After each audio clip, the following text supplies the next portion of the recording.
काफी लोग हैं जो ये मार्ग जानते ही नहीं, कोई भी मार्ग। अभी हमने जो 3 मार्ग बताए इसमें से कुछ नहीं जानते वो। तो उनको क्या करना है, वो क्या करते हैं, अजानते यानी जो जानते नहीं, तो वो किसी से सुन लेते हैं, जो ये बात ये मार्ग में चल रहे हैं उनसे सुन लेते हैं, बोलते हैं अच्छा ऐसा है, अच्छा ऐसा है। फिर वो बोलते चलो चलो हम भी आते हैं सत्संग में, हम भी जाते हैं भजन में, हम भी जाते हैं मंदिर या जिधर भी उन लोग चल पड़े वहां। तो ऐसे उनको रास्ता मिल जाता है। तो इसके लिए एक सेवा ये भी होता है जहां हम दूसरों को इन्फॉर्म कर दें कि भाई यहाँ पे ये चल रहा है। लेकिन जब अगर किसी को बिल्कुल इंटरेस्ट नहीं है, वो बोलते हैं हमको ये क्या है इसमें जाना ही नहीं है, तो उनको छोड़ दें, क्योंकि फिर उनका अभी समय नहीं है। लेकिन कोई पूछ रहा है कि भाई ये कैसे है, या तुम शांत कैसे हो, या हमेशा खुश कैसे हो, या कहाँ जा रहे हो मुझे भी बताओ, ऐसा कुछ भी हो तो जल्दी से बता देना। तो ये बहुत जरूरी, मैं हमेशा सुपरमार्केट का ये देती हूँ, एग्जाम्पल देती हूँ कि जहाँ पे अभी मेरे को हेयर कलर नहीं लगाना है सपोज, तो अभी सब आके बोल रहे यहाँ हेयर कलर का सेल लगा है, वहां 2 पे 3 फ्री मिल रहे हैं। बोले मेरे को क्या करना है, मेरे को नहीं चाहिए ना, मैं तो मेहंदी लगा दूं, मेरे को हेयर कलर लेके क्या करना है। तो ऐसे होता है कि जो हमको चाहिए होता है हमारा ध्यान उसी पे होता है। तो अगर हमको सत्संग या शांति या प्रेम या आनंद कुछ नहीं, हम सोच रहे सीख नहीं कर रहे हैं उसको, तो भले कोई आके बोले यहाँ सत्संग चल रहा है, यहाँ कथा चल रहा है, यहाँ वो चल रहा है, बोले नहीं नहीं नहीं नहीं मेरे को नहीं जाना है, मेरे को बिल्कुल इंटरेस्ट नहीं है इसमें, तो तभी छोड़ देना है। जिसको जहाँ इंटरेस्ट है एक बार, जैसे हम लोग बोलते हैं, एक बार बता देना है कि भाई यहाँ पे ये चल रहा है, बाकी उनकी मर्जी, उनका जब टाइम आ जाएगा अपने आप आ जाएंगे। तो समय आना यानी दुख आना जरूरी नहीं है, लेकिन अक्सर अक्सर मैंने देखा है एटलीस्ट 80% लोग कुछ ना कुछ दुख आने पर ही ये मार्ग में आ जाते हैं, जल्दी से आ जाते हैं। लेकिन ऐसा भी होता है कि उसमें से आधे लोग सुख आने पर छोड़ के चले जाते हैं यहाँ हो जाता है गड़बड़।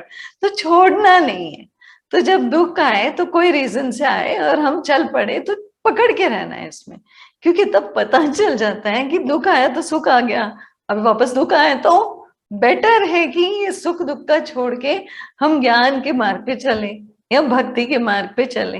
तो ये क्लैरिटी आना चाहिए, पहले 1-2 सत्संग में ये पता चल जाना चाहिए कि सुख दुख तो आने वाला है और ये ऊपर नीचे होने वाला है, हमको ये मार्ग नहीं छोड़ना है कुछ भी हो जाए।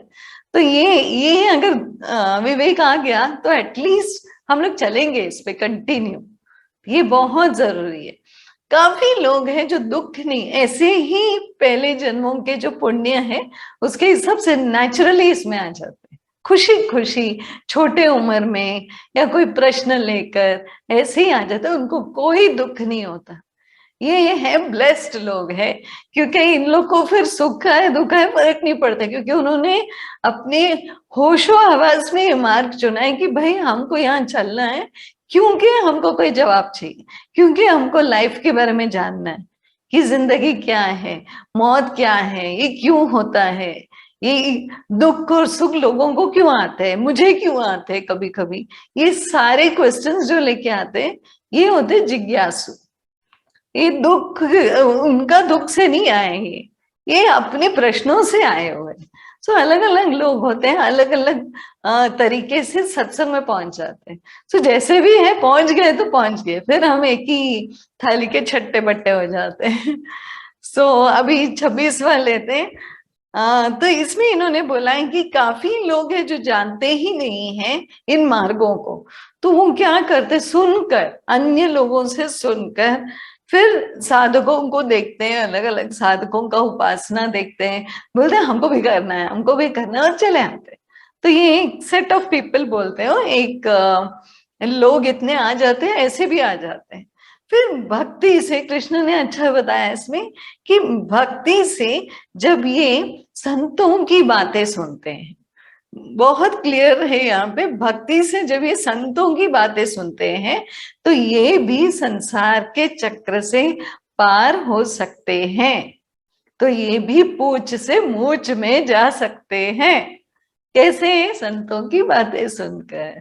तो संतों की बातें सुननी है हमको।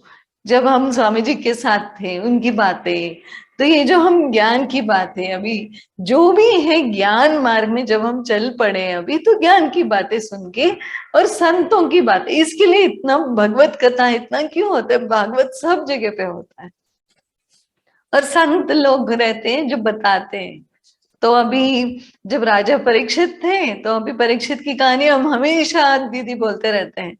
तो राजा परीक्षित को 7 ही दिन होते, उसके बाद तो मृत्यु उनका निश्चित था। तो वो क्या करते हैं, सुखदेव के पास जाके ये भागवत पुराण सुनते हैं 7 दिनों में। इसके लिए सप्ताह हम बोलते हैं हम। तो एक सप्ताह हम क्या चल रहा है, भागवत पुराण चल रहा है। तो क्या करते हैं, भागवत कथा करते हैं। क्या करते हैं, वो पूछते हैं परीक्षित जी, राजा परीक्षित पूछते हैं सुखदेव से कि ये जो इतने सारे जो हमारे मन हृदय में जो चलते हैं, काम क्रोध लोभ मोह, ये फिर हमारे हृदय की शुद्धि कैसे होगी, मन की शुद्धि कैसे होगी? तो सुखदेव जी जवाब देते हैं कि तुमको करना कुछ नहीं है, तुमको बस बैठ के सुनना है। क्या? परमात्मा की लीला, परमात्मा की कहानियां, परमात्मा के जो गुण हैं, जो हर एक उनके बारे में जितनी बातें सुनोगे अपने आप शुद्धि हो जाएगी। तो सिर्फ श्रवण से शुद्धि हो सकती है। सो इसके लिए सही से श्रवण करना है, मन को एकाग्र करके हमको श्रवण करना है, तो शुद्धि हो जाती है। हमको पता भी नहीं चलेगा कि शुद्धि कब हो गई। ऐसे इसके लिए सत्संग लगातार, फिर बार बार सुनो, पुनः पुनः रिपीटेड सुनो। इसके लिए बोलते कृष्ण ने भी काफी पुनरुक्ति की है। ऐसे लग रहा है कि अर्जुन को समझ नहीं रहा है, लेकिन वो जरूरी था कि वो बार बार वो रिपीट करे।